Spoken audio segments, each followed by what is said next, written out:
다 같이 자리에서 조용히 일어서 주시기 바랍니다. 한 주간 동안도 평안히 잘 지내셨습니까? 예배 전에 좌우 앞뒤 계신 분들 우리 함께 인사 나누시겠습니다. 사랑하고 축복합니다. 네, 우리 한 번 더 우리 이렇게 인사하겠습니다. 주님 안에서 행복하세요. 네.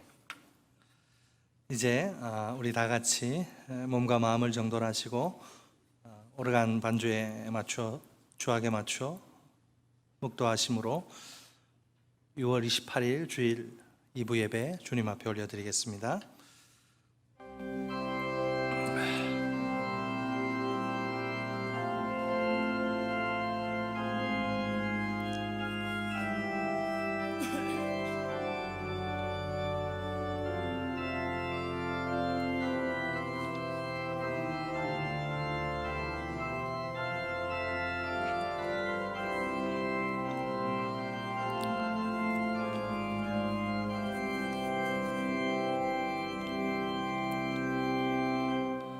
예수께서 이르시되 나는 생명의 떡이니 내게 오는 자는 결코 줄이지 아니할 터이요 나를 믿는 자는 영원히 목마르지 아니하리라. 아멘.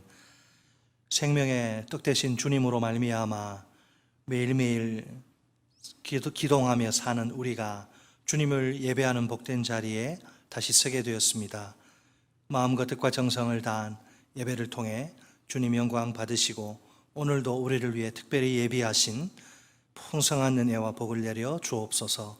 예수님의 이름으로 기도드립니다. 아멘. 찬송 73장 함께 부르겠습니다.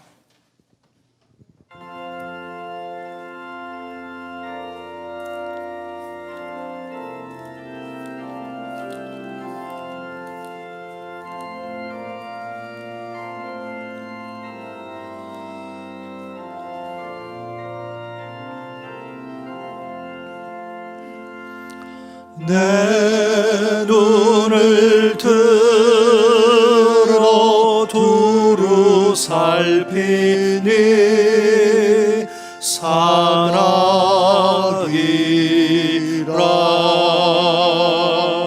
날 돕는 구원 어디서 오나 그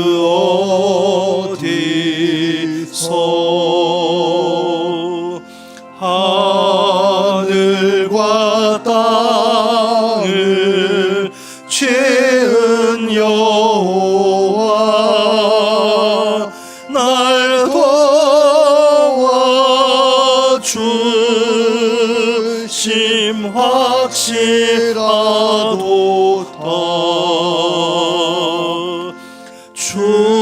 주께서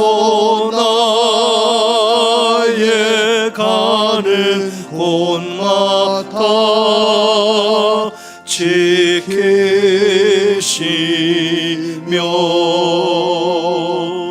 졸지도 않고 깨어 계셔서 늘 지키네.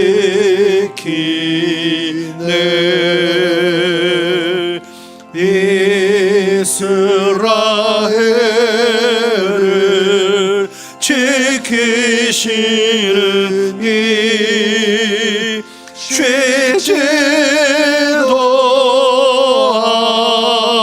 않고 살펴주시네.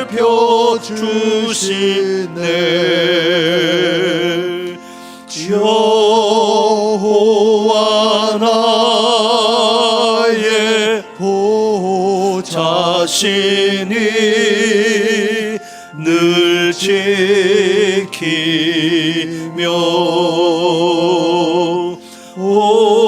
오른팔 들어 보호하시고 그를 되네. 낮에는 해가 상치 못하며 또 밤에 하리 해치 못하네. 여호와 나의 영혼 지키사 돌보시며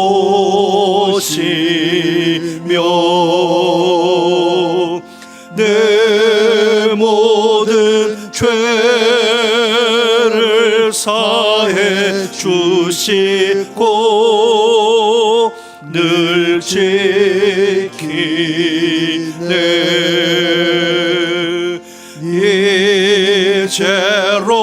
이제로부터 영원 무궁히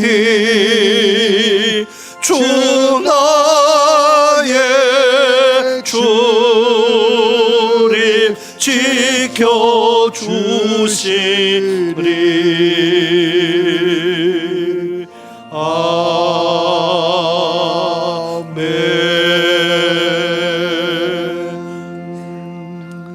성시교독 에베소서 4장 1절로 6절 말씀입니다.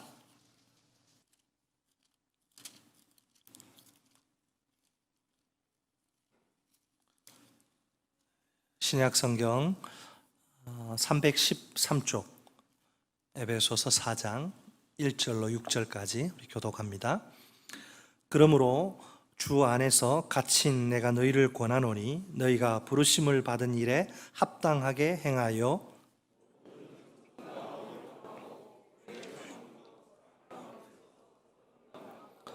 평안에 매는 줄로 성령이 하나 되게 하신 것을 힘써 지키라.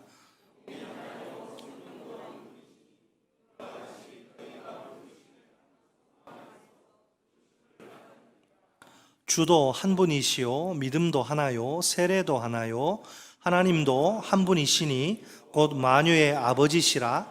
만유 위에 계시고 만유를 통일하시고 만유 가운데 계시도다. 아멘.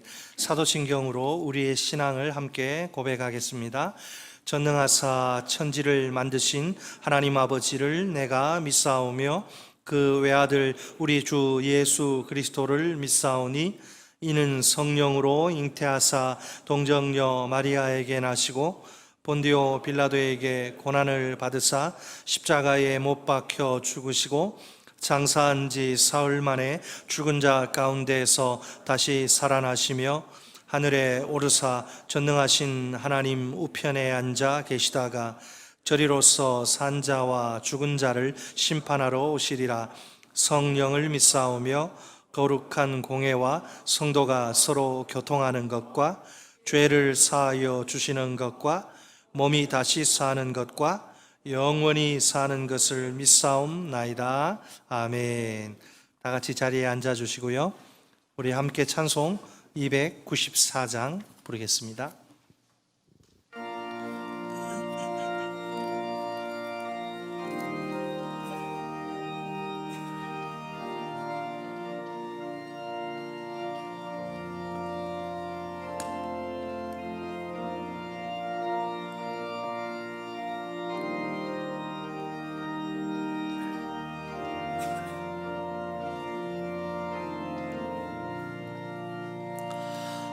하나님은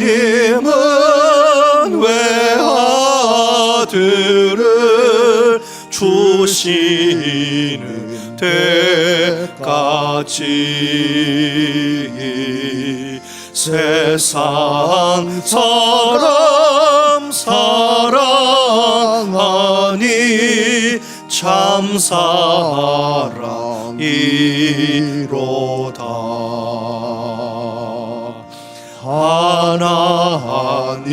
하나님은 사랑이라 죄악에 빠졌던 우리까지 사랑하니 참 사랑 아닌가. 하나님을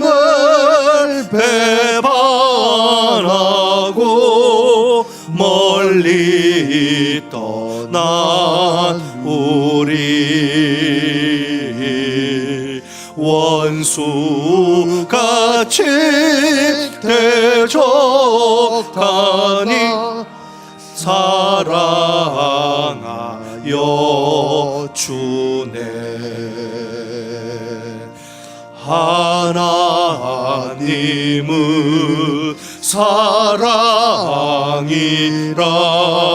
죄악에 빠졌던 우리까지 사랑하니 참 사랑 아닌가. 세상 죄를 사하시려 우리 죽을 대신 성자 예수 십자가에 고난 받으셨네.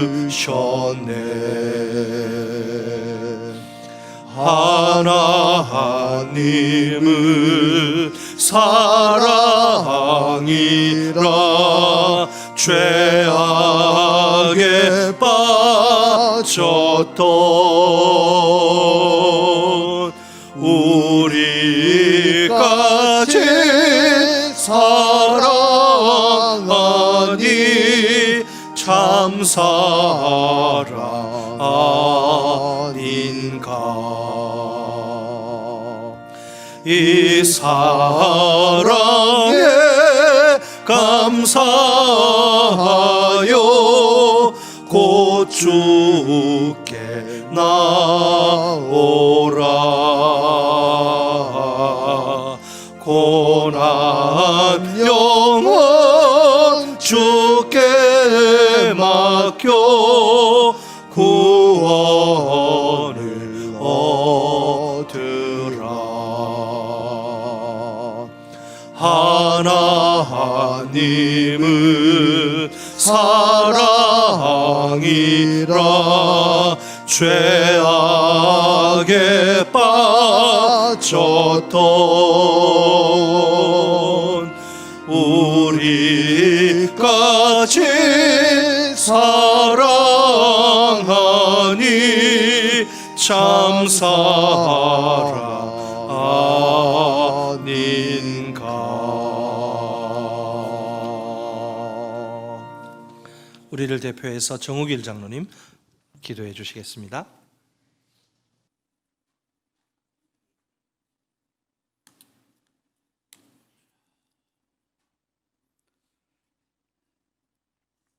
하나님 아버지, 우리의 죄로 인하여 영원히 죽었던 저희들을 특별히 사랑하여 주셔서 독생자 예수 그리스도를 이 땅에 보내주시고 그의 보혈의 공로로 말미암아 우리들을 사망에서 생명으로 인도하여 주신 그 크신 은혜와 사랑에 감사드리옵나이다. 하나님 아버지, 오늘도 우리에게 거룩하고 복된 주일을 허락하여 주셔서 세상에 흩어져 살던 주의 사랑하는 백성들이 오늘도 예배당에 모여서 또한 가정에서 하나님을 찬송하며 예배할 수 있는 귀한 은혜를 허락하여 주셨사오니 하나님, 이 시간 우리의 몸과 마음과 정성을 다하여 하나님 앞에 예배할 때에 우리의 예배를 기쁘게 받아 주시옵소서.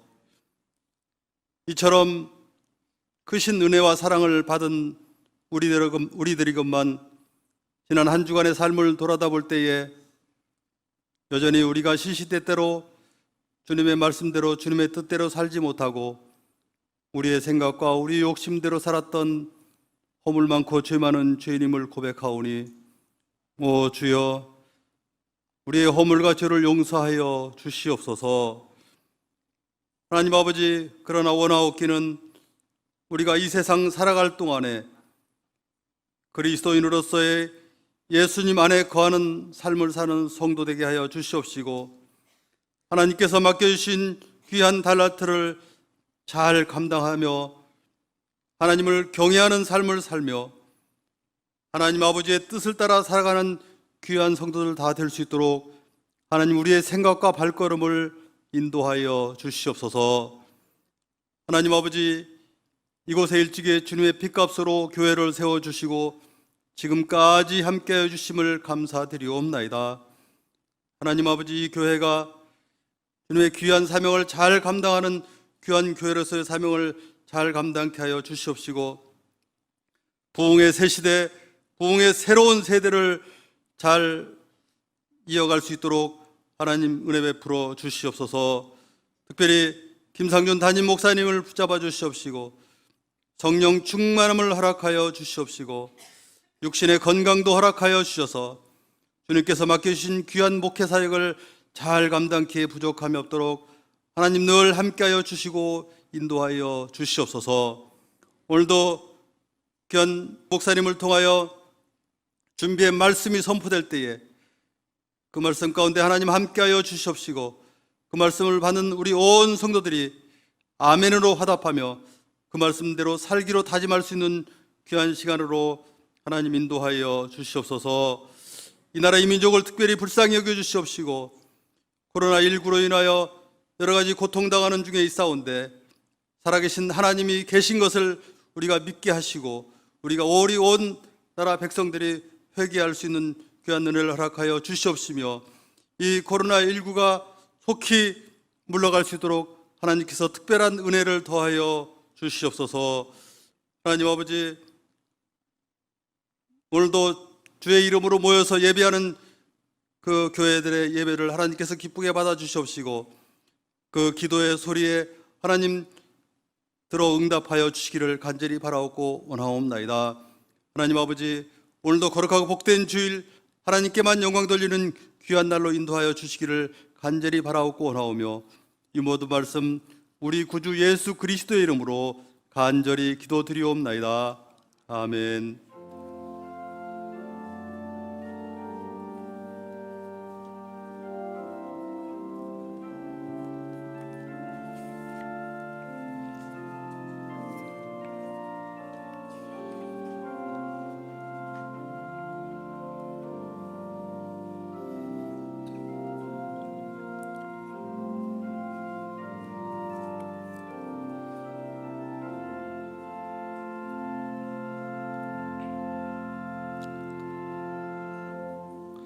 오늘 우리에게 주시는 하나님의 말씀은 신약성경 로마서 8장 31절로 39절까지의 말씀입니다.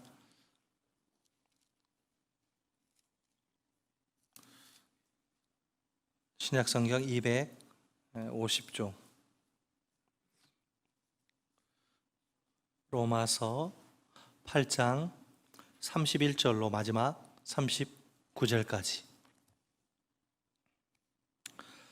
그런즉 이 일에 대하여 우리가 무슨 말하리요? 만일 하나님이 우리를 위하시면 누가 우리를 대적하리요? 자기 아들을 아끼지 아니하시고 우리 모든 사람을 위하여 내주신 이가 어찌 그 아들과 함께 모든 것을 우리에게 주시지 아니하겠느냐? 누가 능히 하나님께서 택하신 자들을 고발하리요? 의롭다 하신 이는 하나님이시니 누가 정죄하리요? 죽으실 뿐 아니라 다시 살아나신 이는 그리스도 예수시니 그는 하나님 우편에 계신 자요 우리를 위하여 간구하시는 자시니라. 누가 우리를 그리스도의 사랑에서 끊으리요? 환난이나 곤고나 박해나 기근이나 적신이나 위험이나 칼이랴? 기록된 바 우리가 종일 주를 위하여 죽임을 당하게 되며 도살당할 양같이 여김을 받았나이다 함과 같으니라. 그러나 이 모든 일에 우리를 사랑하시는 이로 말미암아 우리가 넉넉히 이기느니라. 내가 확신하노니 사망이나 생명이나 천사들이나 권세자들이나 현재 일이나 장래 일이나 능력이나 높음이나 깊음이나 다른 어떤 피조물이라도 우리를 우리 주 그리스도 예수 안에 있는 하나님의 사랑에서 끊을 수 없으리라. 아멘. 성구 암송 시간입니다. 큰 주제, 작은 주제, 성경 장절 하시면 되겠습니다. 다 같이 시작. 그리스도 제자의 자격, 세계 비전. 그러므로 너희는 가서 모든 민족을 제자로 삼아 아버지와 아들과 성령의 이름으로 세례를 베풀고 내가 너희에게 분부한 모든 것을 가르쳐 지키게 하라. 볼지어다 내가 세상 끝날까지 너희와 항상 함께 있으리라 하시니라. 마태복음 28장 19절로 20절 말씀. 아멘.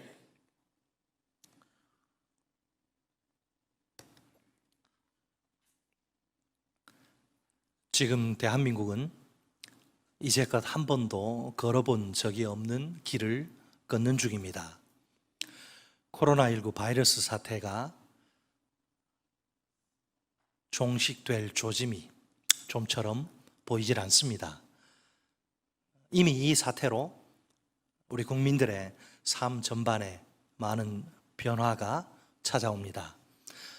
정치, 경제, 사회, 문화, 예술, 종교 등 이 변화로부터 자유로운 영역은 없습니다.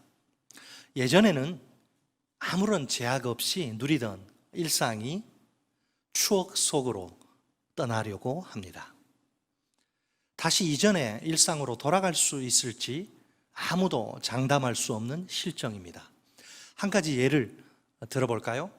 우리 가운데 취미가 프로야구 경기 관람인 분들이 계시지요?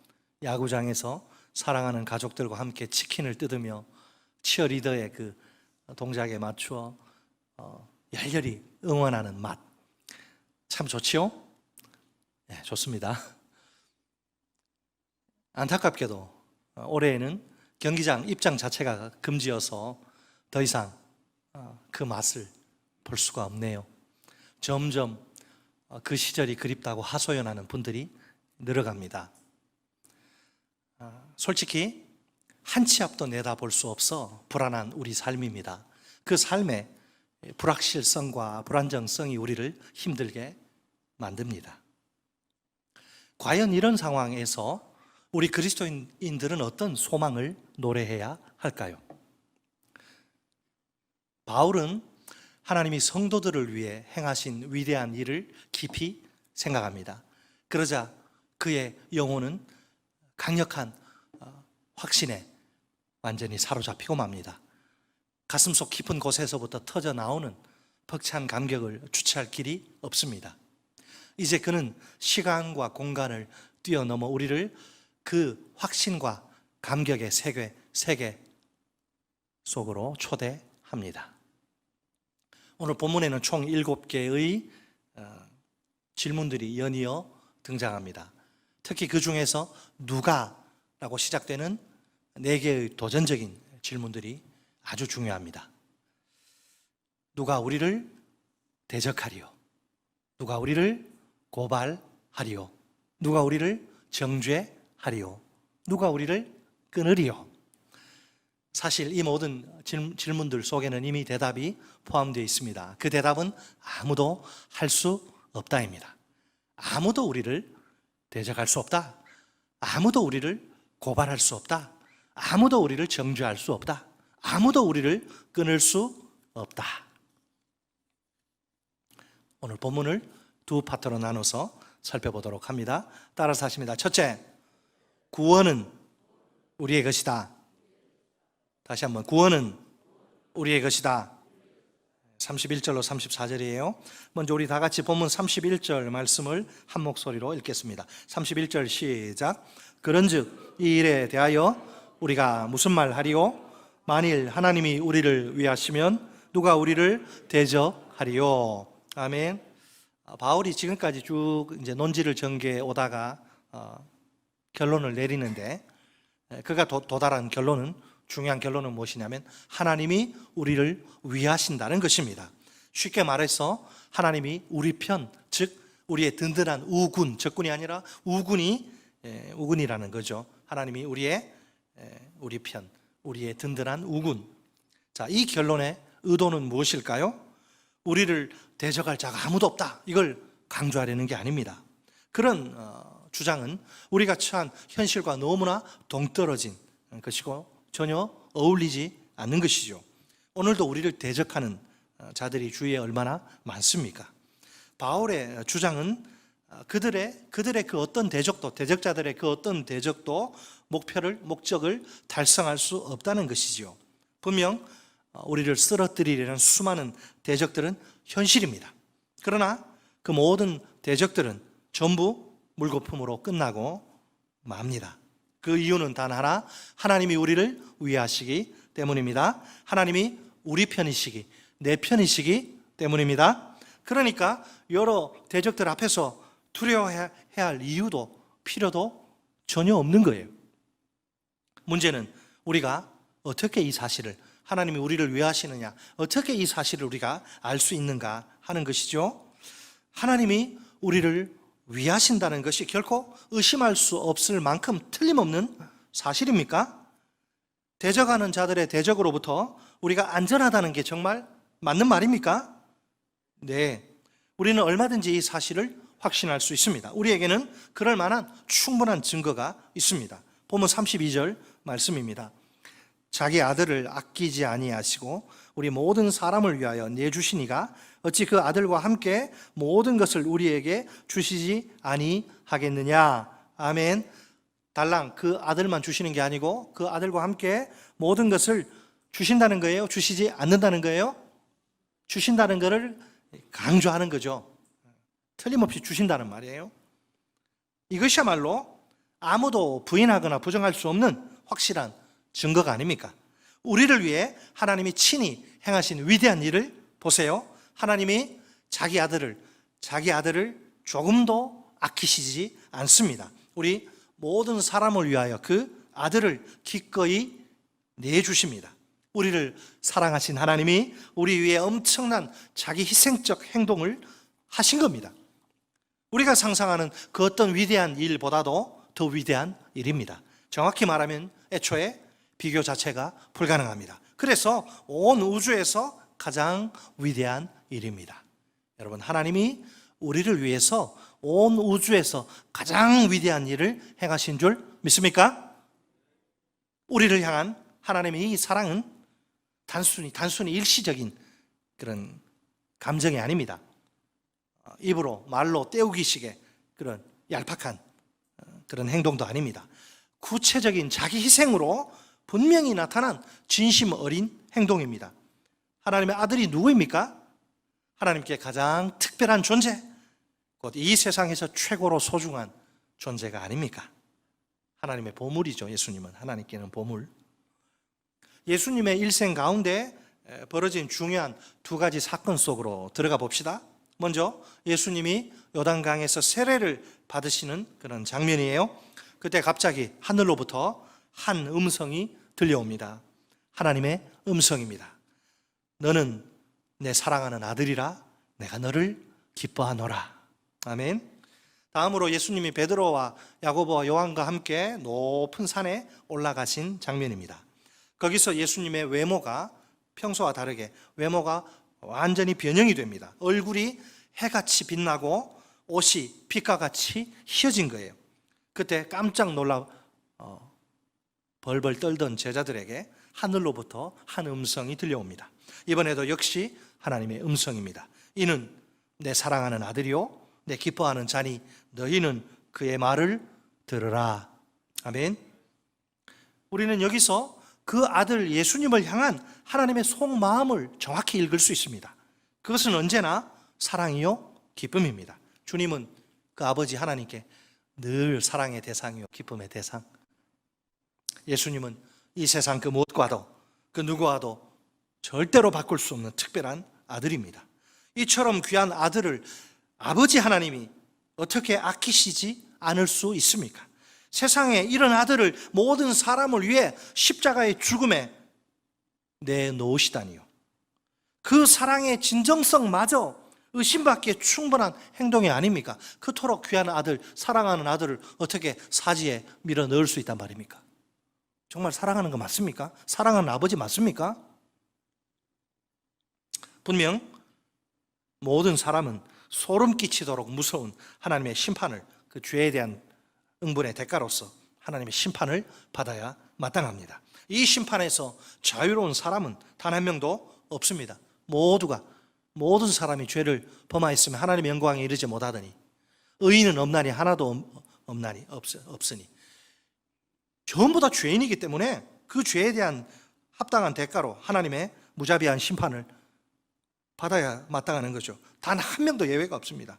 그런데 놀랍게도 하나님은 그 많은 죄인들을 구원하시기를 원합니다. 그래서 자기 아들을 고난의 종으로, 고난을 받는 종으로 이 세상에 우리와 똑같은 인간의 몸을 입히셔서 세상에 보내십니다. 그 아들이 그 많은 우리 죄인들 대신 끔찍한 하나님의 심판을 받으십니다. 결국은 십자가에 못 박혀 하나님의 저주와 진노 아래에서 고통스럽게 비참하게 죽으십니다. 하나님은 이처럼 벌써 우리에게 최고의 선물인 자기 아들 예수님을 주십니다. 그렇다면 어찌 예수님보다 못한 다른 모든 선물을 우리에게 주시지 않겠습니까?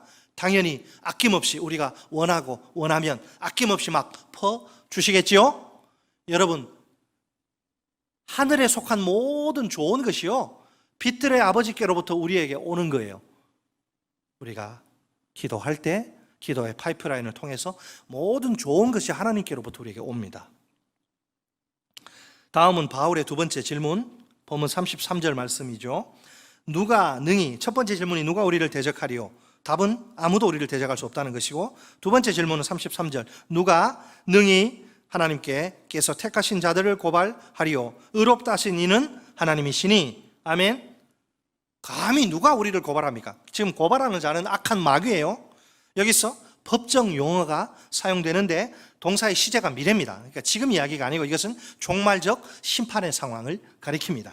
최후의 날, 이제 심판날이 올 텐데 그때 마귀가 우리를 막 사정없이 무자비하게 고발하는 상황입니다. 그러나 그 어떤 고발도 하나님께는 통하지 않습니다. 우리를 향한 마귀의 그 모든 그 고발이, 혹독한 고발이 아무런 효력이 없는 거라. 전부 다 몽땅 모조리 기각 처리가 되고 말겠지요. 그 이유는 최고의 재판장이신 하나님이 친히 우리를 의롭다 하시기 때문입니다. 우리는 하나님이 선택하신 하나님의 자녀들입니다. 마귀가 우리를 어떤 죄목으로 고발할지 몰라도 아무 걱정이 없습니다. 하나님이 보실 때 우리는 더 이상 마귀가 고발하는 그런 죄인이 아닙니다.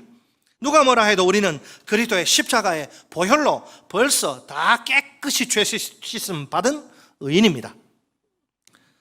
이제 바울의 세 번째 질문, 본문 34절 말씀이죠. 누가 정죄하리요? 죽으실 뿐 아니라 다시 살아나신 이는 그리스도 예수시니 그는 하나님 우편에 계신 자요 우리를 위하여 간구하시는 자시니라. 아멘.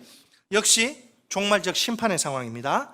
장차 하나님의 법정에서 벌어질 사건을 미리 땡겨서 우리에게 보여주시는, 예고편으로 보여주시는 거죠. 우리를 비방하는 자들과 우리의 대적들과 마귀가 정죄 총대를 메고 앞장을 서는 거예요. 그 악한 자들의 입에서 우리를 향한 온갖 저주와 온갖 정죄가 마구 쏟아집니다. 그러나 그 모든 정죄는 실패로 끝날 수밖에 없습니다. 왜요? 메시아 예수님이 우리를 위해 죽으신 것이 바로 그 이유입니다. 이 예수님의 죽음이 우리에 대한 하나님의 모든 진노를 만족시킵니다. 그런 후에 예수님은 죽음에서 다시 살아나십니다. 하나님이 예수님의 삶과 사역을 옳다고 인정하신 것이지요. 마침내 죄인들을 위한 그분의 속죄 사역이 완성된 것입니다. 자, 그렇다 해도 예수님의 부활이 전부는 아닙니다. 부활하신 예수님은 지금 어디에 계세요? 하나님 보좌 우편에 앉으시죠. 가장 영광스러운 왕의 자리예요. 그 자리에서 안식을 취하시는데 아울러서 또 한 가지 일, 구원의 능력을 친히 행사하십니다. 사도행전 2장 33절 말씀입니다. 하나님이 오른손으로 예수를 높이심에 그가 약속하신 성령을 아버지께 받아서 너희가 보고 듣는 이것을 부어주셨느니라. 아멘.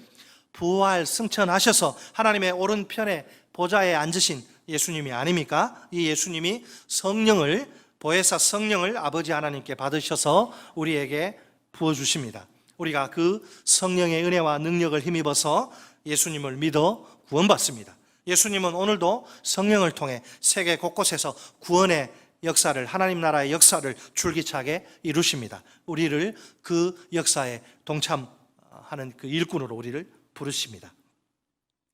또한 예수님은 최종적인 승리를 기다리십니다. 시편 110편 1절 말씀입니다. 여호와께서 내 주에게 말씀하시기를 내가 내 원수들로 내 발판이 되게 하기까지 너는 내 오른쪽에 앉아 있으라 하셨도다. 아멘.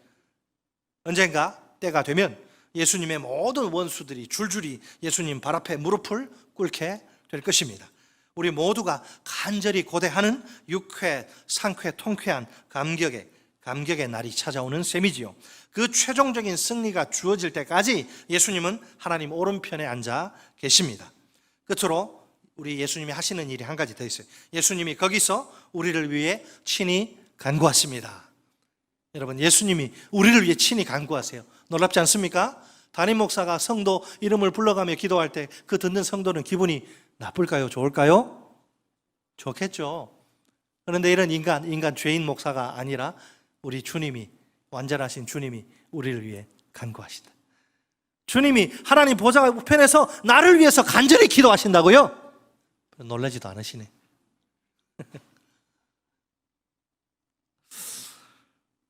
여러분, 이 간구는 자신의 백성인 우리를 위한 그분의 죽음과 분리될 수 없습니다. 우리를 위한 예수님의 간구는 자신의 속죄의 죽음에 근거합니다. 기초를 해요. 예수님은 하늘에 계신 우리의 대언자시며 대제사장이십니다. 그분은 우리가 자신의 죽음을 통해서 풍성한 유익을 얻도록 보장하십니다. 그래서 우리는 예수님의 이 피의 십자가의 속죄의 공로를 힘입어 항상 하나님께 담대히 나아갈 수 있습니다. 예수님은 이렇게 하나님께 나아가는 우리를 온전히 구원하실 수 있습니다. 그 배후에 뭐가 있느냐? 왜 우리를 온전히 구원하실 수 있느냐? 우리를 위한 예수님의 기도가 있기 때문이죠. 히브리서 7장 25절 말씀입니다.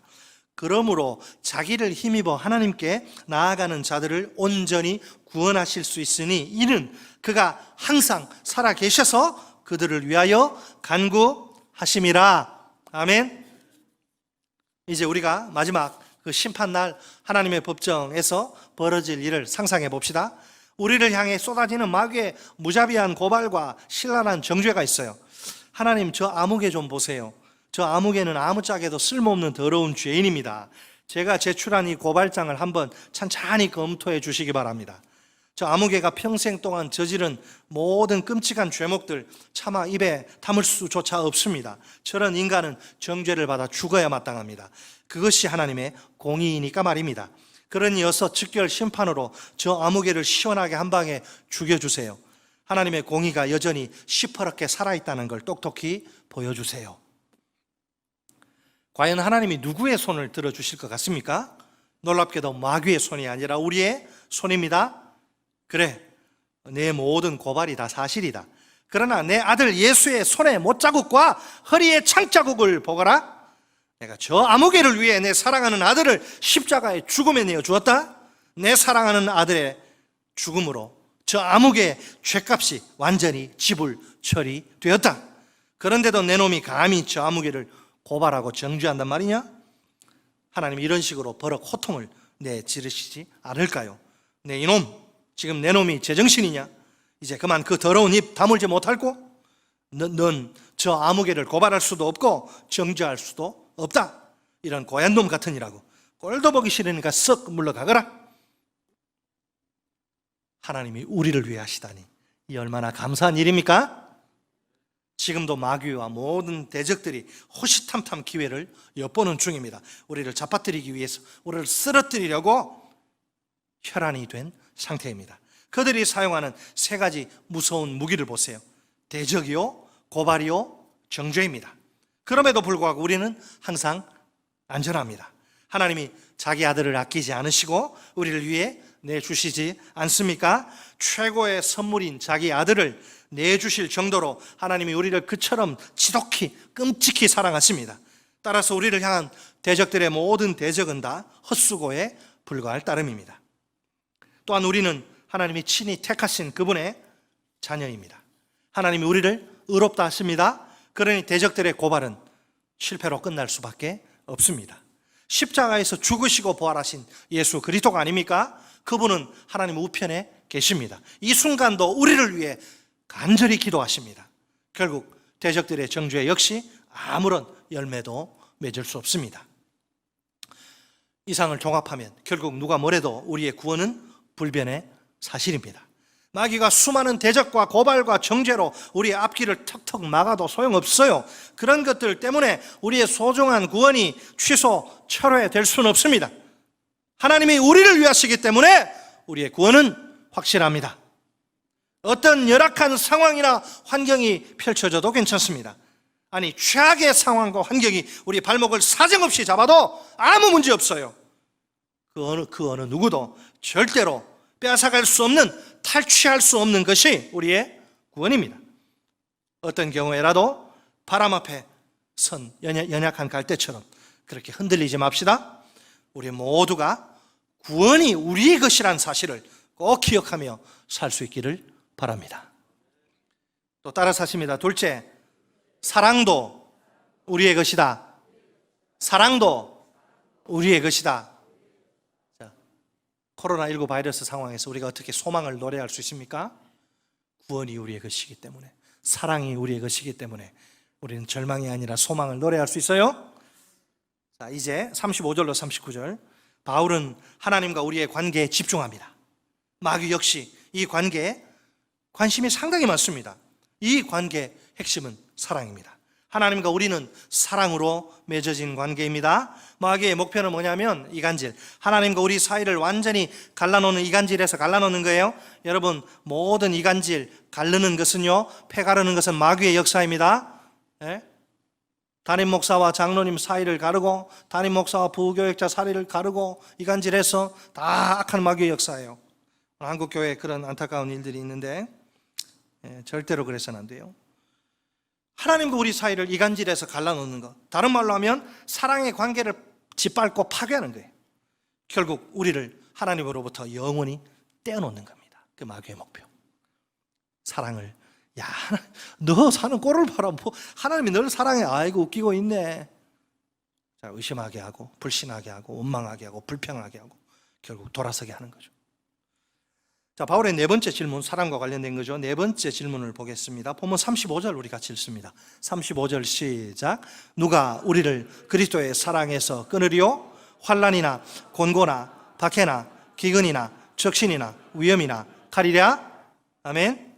자, 우리가 앞에서 살펴본 것처럼 하나님이 우리를 위하십니다. 하나님 우리 편이에요. 우리의 든든한 우군입니다. 자, 그렇다고 해서 우리가 이 세상에서 늘 평탄한 삶을 사느냐? 그렇지 않죠. 어느 날 갑자기 우리에게 고난의 무서운 폭풍우가 사정없이 휘몰아치는 거예요. 예를 들면 1세기 상황, 바울이 말하죠. 환난과 곤고와 박해와 굶주림과 헐벗음과 위험과 칼이 있어요.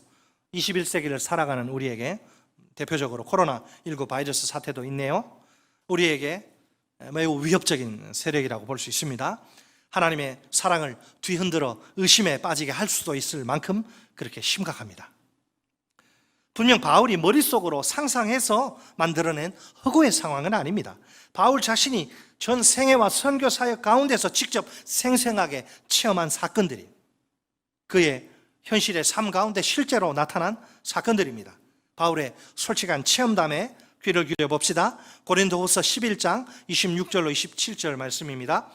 여러 번 여행하면서 강의 위험과 강도의 위험과 동족의 위험과 이방인의 위험과 시내의 위험과 광야의 위험과 바다의 위험과 거짓 형제 중의 위험을 당하고 또 수고하며 애쓰고 여러 번 자지 못하고 줄이며 목마르고 여러 번 굶고 춥고 헐벗어 노라. 아멘. 여러분, 얼마나 무시무시한 고난이란 말입니까? 한두 가지도 우리는 감당하기가 버겁습니다. 얼마나 무시무시한 고난이에요. 이런 고난, 그러니까 연속으로 계속 얻어맞는 것 같아요. 연속으로 막 잼 맞고 스트레이트 맞고 어퍼컷 맞고 그냥 그러기 KO 직전. 여러분, 이런 연속된 고난 가운데서 바울이 목숨을 부지한 게 이게 기적입니다. 이게 정말 신기할 정도예요. 하나님의 지키시고 보호하시는 은혜 덕분에 살아난 게 틀림없습니다. 바울을 지키신 하나님 우리를 지키세요.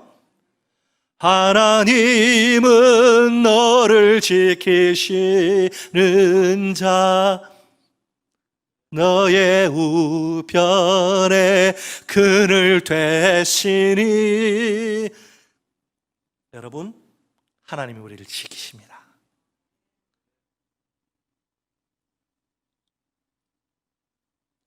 바울은 한 걸음 더 나아가서 구약 성경의 한 구절을 인용합니다. 36절에 기록된 바, 우리가 종일 주를 위하여 죽임을 당하게 되며 도살당할 양같이 여김을 받았나이다 함과 같으니라. 아멘. 아니, 하나님의 백성이, 하나님이 그렇게 살아가신다며요. 하나님이 지키신다며요. 하나님의 백성이 종일 죽임을 당하게 되다니요. 도살장에 끌려가는 도살당할 양, 곧 이제 칼 맞아서 죽을 양같이, 도살당할 양같이 여김을 당하다니요, 받다니요. 얼마나 견디기 힘든 지독한 고난의 현실입니까? 유대 랍비들의 경우는 이 본문을 이건 순교자들의 죽음이라 이렇게 적용시킬 정도입니다. 바울이요, 자기 경험 이야기하면서 구약의 그 이스라엘 백성들 이야기를 하는 거예요. 이게 죽은 목숨 아닙니까? 자, 그 어느 때보다도 하나님의 도우심이 절실히 필요한 순간이 아닙니까? 안타깝게도 하나님은 무반응으로 침묵으로 일관하십니다.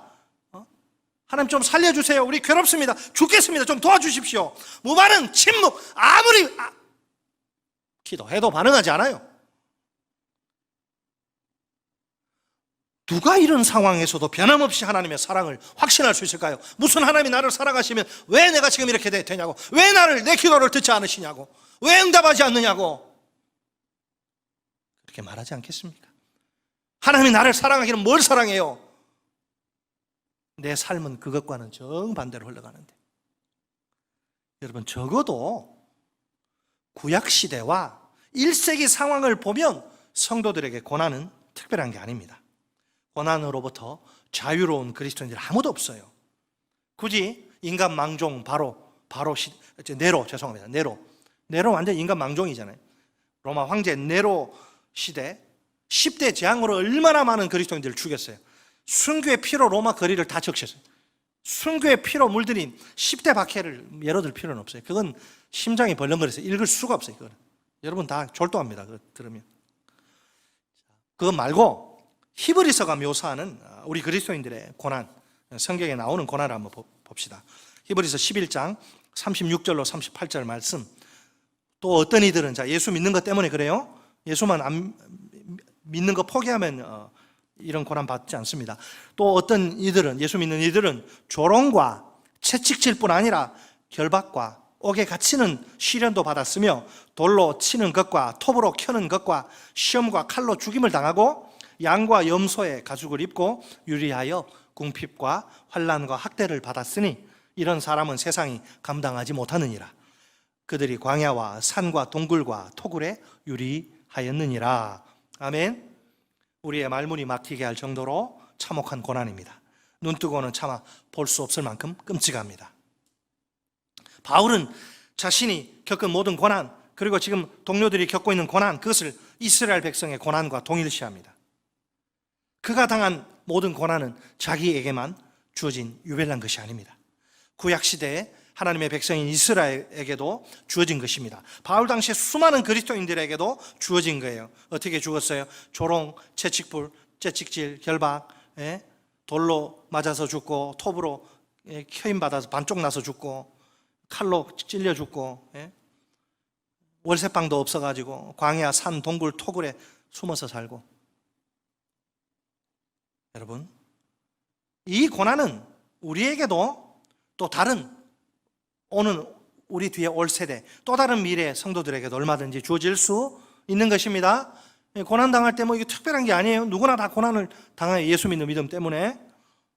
자, 그렇다면 우리가 세상에서 경험하는 고난, 구약의 백성, 바울, 그 다음에 1세기 그리스도인들 정말 끔찍한 고난을 당했는데, 우리가 21세기 우리가 이 세상에서 경험하는 고난, 새로운 것이 아닙니다. 아무도 예상치 못한 뜻밖의 일도 아닙니다. 그리스도인이라면 누구든지 피할 수 없는 현실입니다. 물론 정도의 차이는 있지만 정확히 말하면 우리 모든 그리스도인의 공통된 삶의 특징, 그것이 고난입니다. 놀라운 사실은, 자, 뭐라고 이야기하느냐면, 세상이 감당하지 못한다. 이런 사람은 세상이 감당하지 못한다. 이렇게 비참하게 죽어가는데, 이렇게 비참하게 아주 정말 얼마나 조롱합니까? 너희들 무슨 여호와 하나님을 믿는다 그러면서 너희들 이렇게 고난당하고 이렇게 다 오늘 삼촌 죽고 내일 숙모 죽고 모레 엄마 죽고 그 다음날 아버지 죽고 고아가 막 지천에 널려 있고, 그 하나님이 살아계시다며 그렇게 조롱하고 붙잡혀서 그렇게 막 죽어나가는데도 어떻게 할 거예요? 하나님을 원망하고 불평하고 자기 신세를 한탄하고 막 생일을 저주하면서 막 눈을 부릅뜨고 원한이 맺히면 눈도 못 감고 죽잖아요. 막 그렇게 죽습니까? 아니에요. 찬송하면서 웃으면서 그렇게 순교하지 않습니까? 세상이 볼 때는 완전히 정신병자다. 정신병. 저 미쳐도 돌지 않았나? 저 상황에서 어떻게 찬송이 나오고 어떻게 저 상황에서 자기 신을 저주하지 않는? 세상이 감당치 못해요. 왜 그렇습니까? 놀라운 믿음의 고백이 있어요. 한마디로 말해서 승리에 대한 확신입니다. 우리 다 같이 본문 37절 말씀을 한 목소리로 읽겠습니다. 37절 시작. 그러나 이 모든 일에 우리를 사랑하시는 이로 말미암아 우리가 넉넉히 이기느니라. 아멘.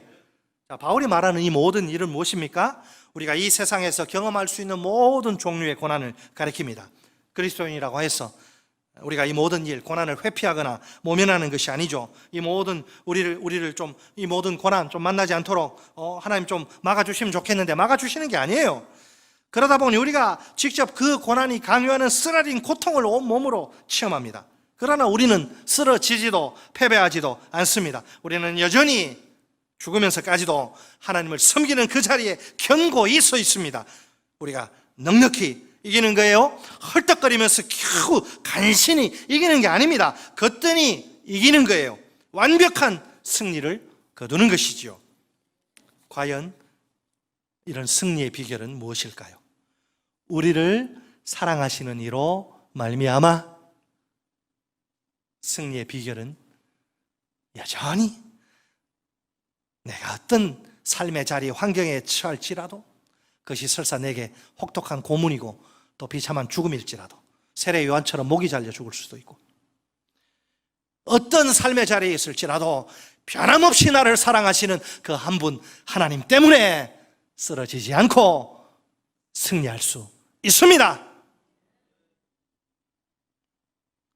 수많은 증인들이 있어요. 초대교회 성도들.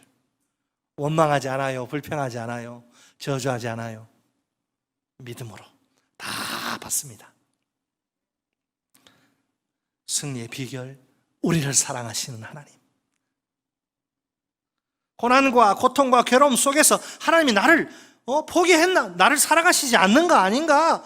나를 사랑하시면 내가 왜 이렇게 안 풀려? 이렇게 자꾸 주님이 말씀하세요. 아들아, 딸아. 그래도 그 순간에도 그 자리에서도 나는 너를 변함없이 사랑한다.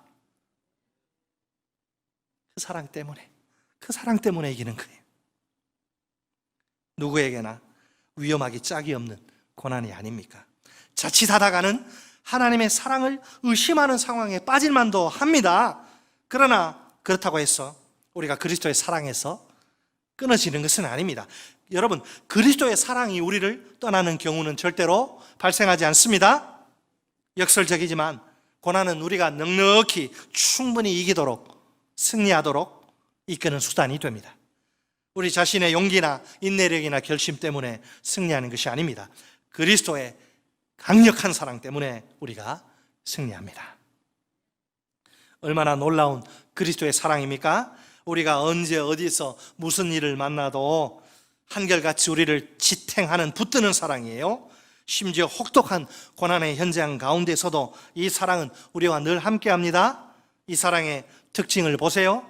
이 사랑은 어떤 경우에라도 멈추는 법이 없습니다. 중단되는 법도 없습니다. 끊어지는 법도 없습니다. 우리를 홀로 두고서는 결코 우리 곁을 떠날 수 없는 사랑이에요. 우리와 항상 함께 있고 싶어 하는 사랑입니다. 바로 이 사랑이 오늘 우리의 것입니다. 오늘날 우리가 처한 상황은 어떻습니까? 바울 당시 그리스도인들의 상황과 한번 비교해 볼까요? 혹시 바울이 말하는 것과 같은 참혹한 고난이 우리에게 있습니까? 환난이나 곤고나 박해나 굶주림이나 헐벗음이나 위험이나 칼 같은 고난 말입니다.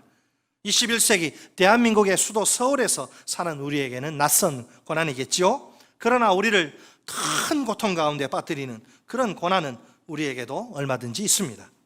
우리 자녀가 사춘기에 크게 방황하고 부모 말도 안 듣고 그래서 귀한 시간 세월을 다 허송세월하고 낭비를 합니다.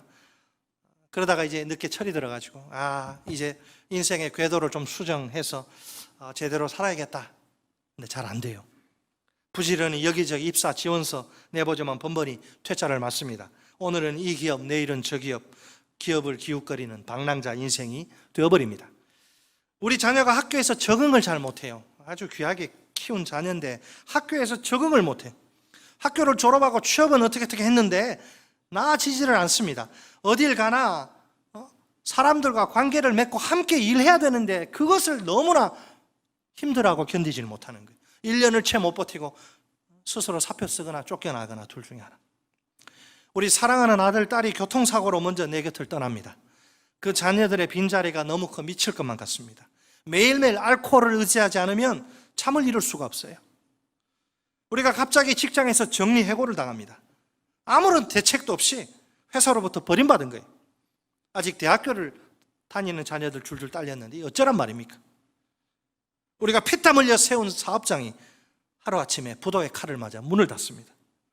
앞이 캄캄해서 더 이상 이제 살아갈 의욕마저 희미해져 갑니다. 주위에서는 젊으니까 재기할 수 있어. 그런 희망은 꿈 같은 이야기입니다. 만약 이런 고난이 내게 찾아온다면 어떨까요?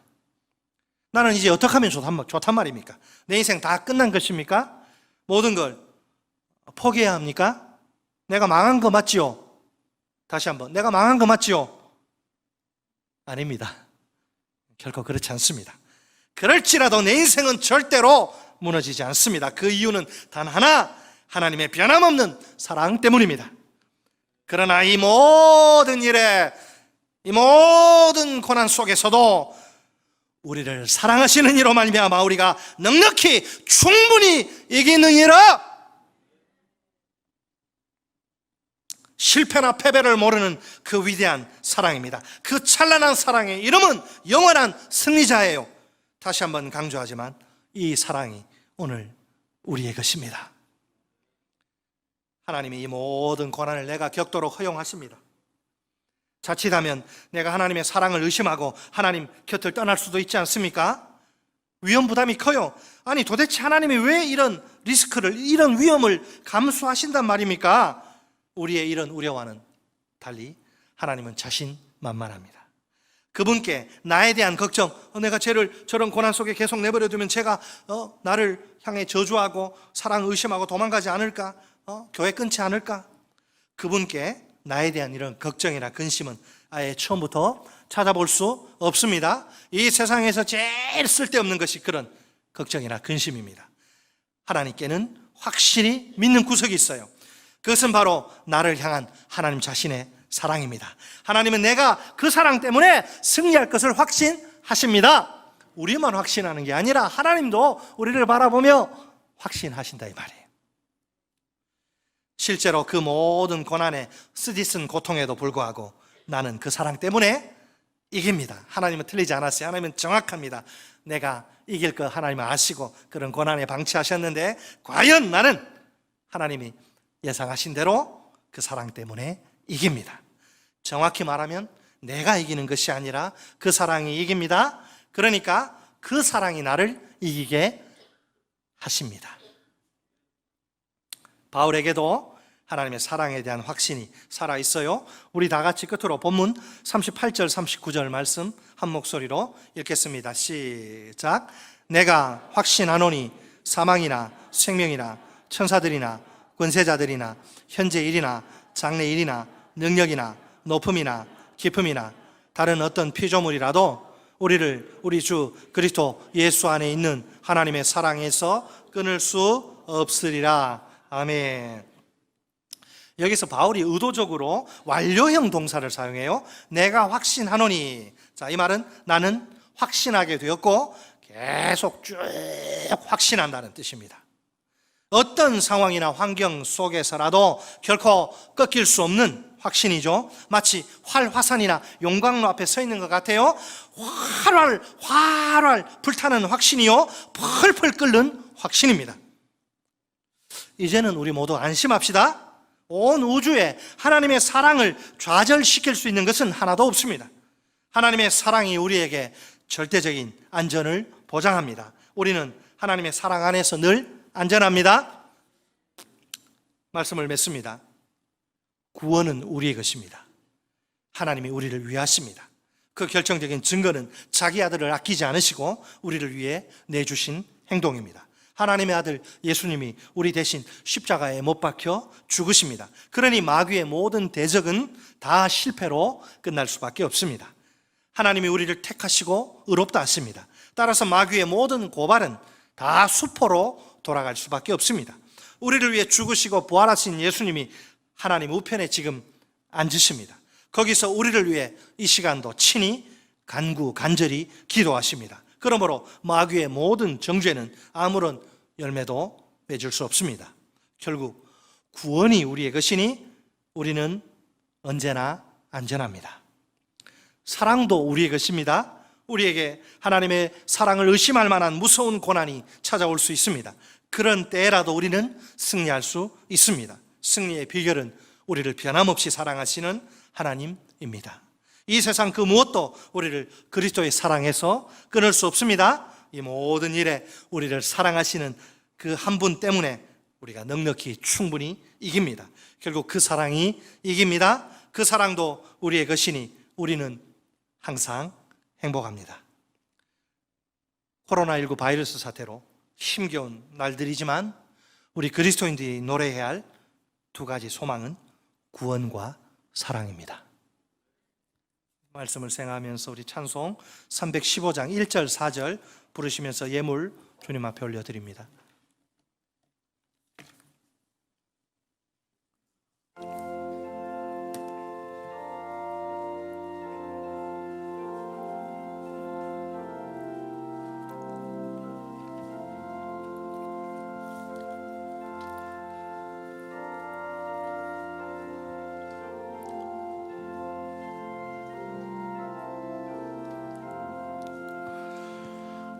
내 주 되신 주를 참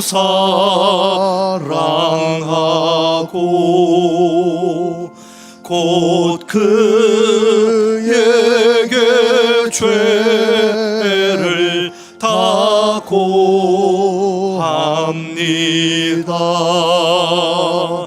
그는 주신 내 예수시니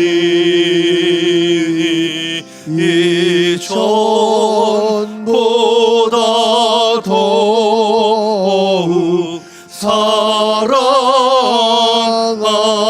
사랑합니다.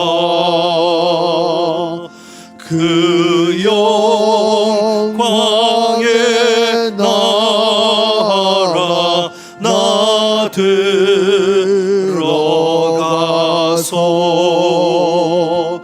그 풍성한 은혜 늘 감사리.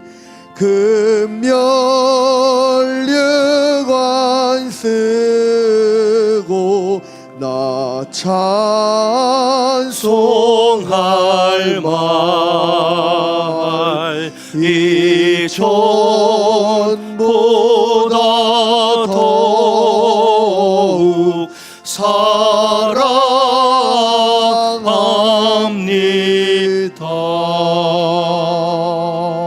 사랑합니다. 살아계신 하나님 아버지, 우리의 연약함과 부족함과 허물과 죄악에도 불구하고 우리를 버리지 아니하시고 세상 끝날까지 측량할 수 없는 사랑으로 우리를 붙드시고 인도하시는 주님의 한량없는 그 사랑을 진심으로 감사합니다.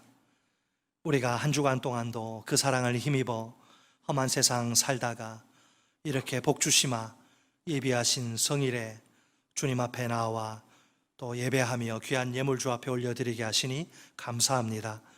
이 예물 안에 담겨 있는 우리의 모든 삶을 아시는 주님, 우리가 어떤 상황이나 환경이 찾아온다 할지라도 우리를 변함없이 사랑하시는 그 하나님의 사랑을 힘입어 승리할 수 있도록 인도해 주옵소서.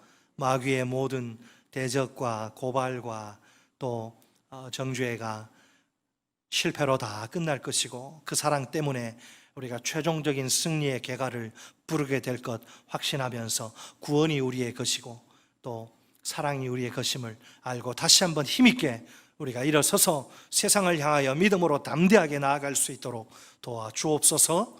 하나님, 우리의 가정마다 평안의 복으로 자녀 손들 임마누엘로 역사하여 주시고 우리의 사업장, 가게 또 직장 위에 주님의 선한 도심의 손길이 임재하심으로 형통하고 또 번창할 수 있도록 주님 도와주옵소서.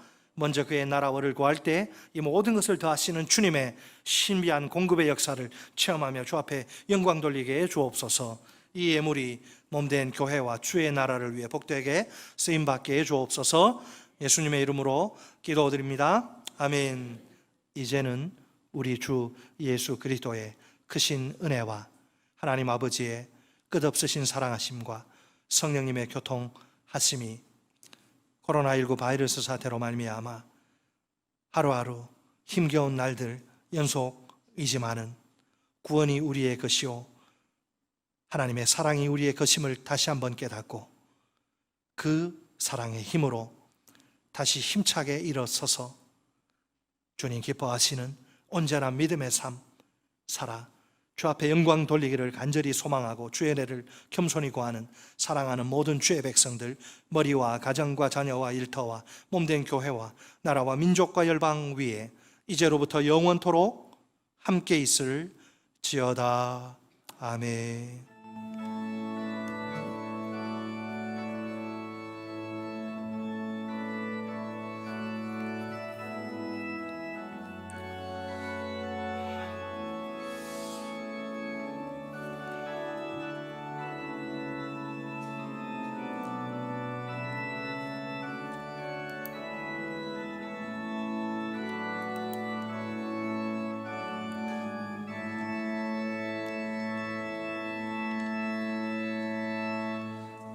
교회 소식을 말씀드리겠습니다. 우리 한 가지 또 말씀을 드리면 우리 어제 토요일 날 우리 장로님들 우리 네 분 또 안수집사님 네 분들 모리아 가셔서 그 주변 정리 풀 다 뽑으시고 다 깎으시고 하여튼 아주 시원하게 말끔하게 정리하시느라고 수고들 많으셨는데 우리 나중에 보시면 장로님들 우리 안수집사님들 수고 많으셨다 그렇게 인사해 주시면 좋겠네요.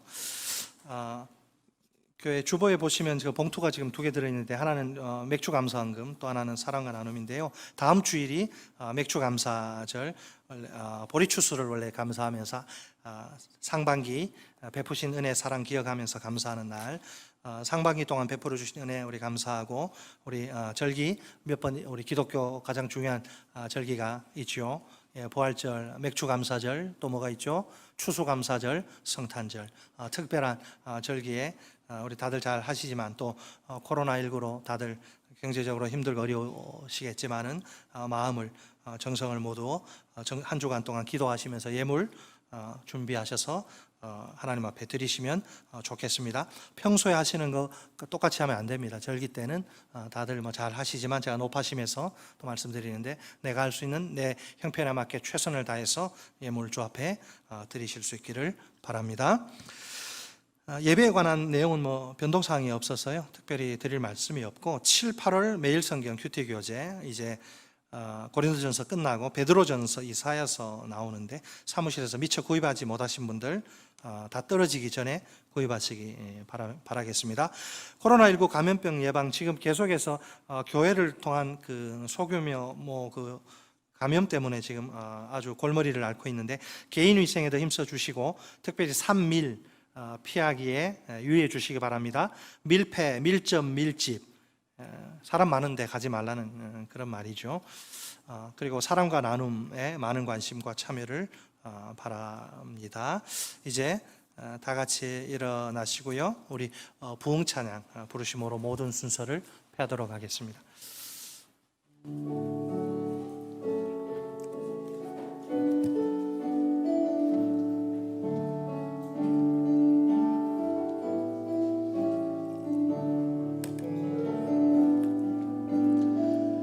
오소서 진리의 성령님, 이 땅 흔들며 임하소서. 거짓과 탐욕 죄악에 무너진 우리 가슴 정케 하소서. 오소서 은혜의 성령님, 하늘 가르고 임하소서. 거룩한 불꽃 하늘로서 임하사 타오르게 하소서. 주 영광 위에 부흥의 불길 타오르게 하소서. 진리의 말씀 이 땅 새롭게 하소서. 은혜의 강물 흐르게 하소서. 성령의 바람 이 땅 가득 불어와 흰 옷 입은 주의 순결한 백성, 주의 영광 위에 이제 일어나